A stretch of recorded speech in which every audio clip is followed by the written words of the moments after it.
Okay, this one's gonna be a little rough. So if you're squeamish, bail out right now. And I'm not kidding, especially if you're real squeamish about eating critters. So my wife has a pretty has a pretty unusual phobia, ichthyophobia, also known as fishophobia. If you put her in front of an aquarium, she will jump out of her skin.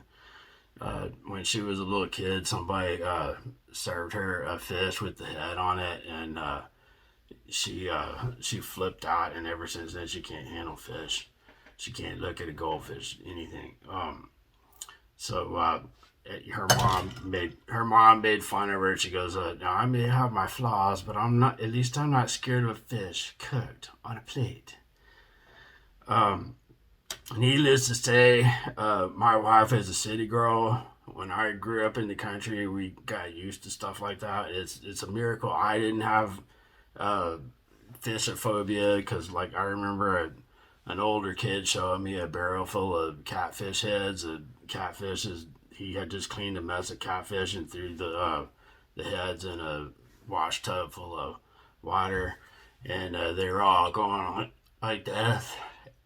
And he said, "Do you hear what they're saying? Chop, chop, chop," which is straight out of a freaking Stephen King novel. But I my psyche survived somehow. Anyway, when you fish, gross stuff just happens. It can't be avoided. But some of them are worse than others.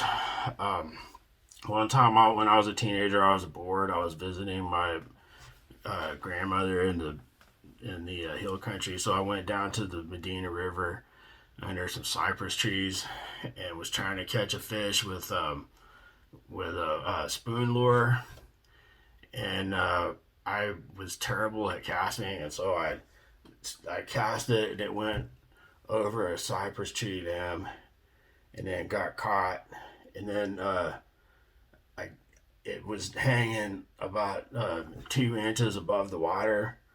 And so I was doing everything trying to get that thing out of the tree. And it just, all it did was get closer to the water, but it never touched the water. And then all of a sudden, a perch jumped up and grabbed the spoon lure and got caught. So then I'm like, now what am I going to do? So I have caught a fish and my fishing line's caught in the tree limb. So I pulled and pulled, but I didn't want to break the line and lose the fish. So I had to roll that. I had to uh, crank this fish all the way up into the tree, about probably 20 feet up.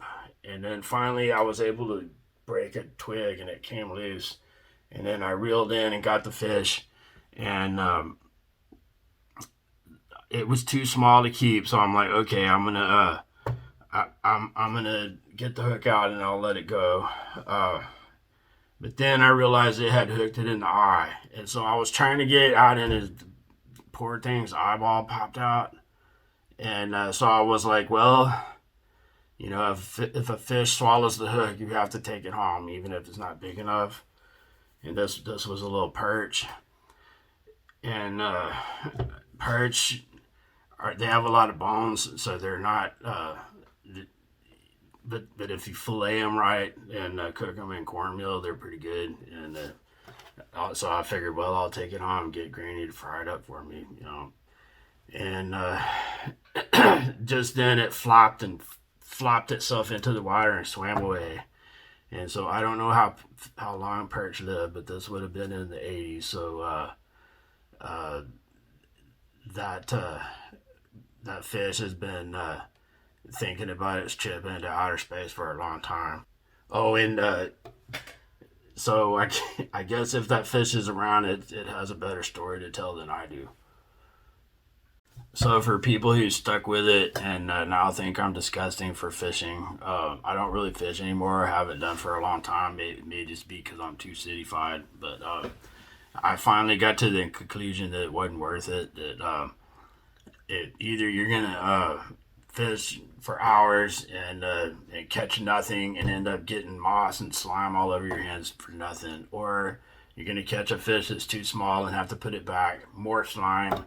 Or you do catch a fish, then you have to clean it, then you got even more slime on your hands. And so, yeah, I would rather buy fish at the store. I'm too cityfied.